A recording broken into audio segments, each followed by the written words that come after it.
Nima uchun Alloh Qur'onda ayollar xafa bo'lmasligini ta'kidlagan? Nega Alloh Qur'onda ayollarga qayta g'amgin bo'lmanglar deb aytadi? Diqqat bilan qarang. Bu shunchaki tasodifiy oyatlar emas. Bular so'zlarga o'ralgan ilohiy quchoqlardir. Uning ko'zlari taskin topsin va g'amgin bo'lmasin. Qasos surasi.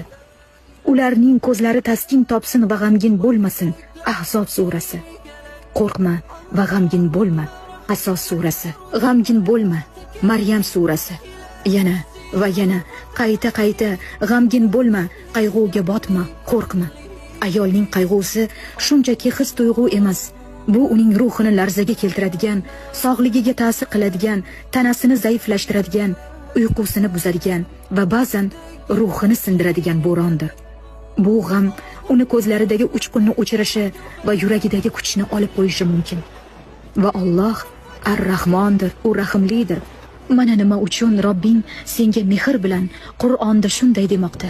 Mana nima uchun g'amgin bo'lma, qo'rqma, ko'zlaring taskin topsin demoqda. Chunki u biladi, ayolning qayg'usi faqatgina ko'z yoshlarida qolmaydi. Bu g'am uning yurak urishida, ayollik a'zolarida, gormonlarida, terisida va uning kulgusida sayohat qilib yuradi. Shuning uchun agar siz buni qalbingiz tug'yon urib, kechalari yashirin unsiz yig'layotgan ko'zlar bilan o'qiyotgan, eshitayotgan bo'lsangiz, shuni biling, seni ko'z yoshlaringni ko'rdi. Og'rig'ing yozildi. Dardingga shifo kuni belgilab qo'yildi. Robbim buni o'zi uchun emas, balki seni eslab qolishing uchun takrorlaydi.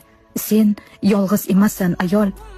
Sukunatda sinib, ezilgan qalblarga Alloh shifo bersin. Amin.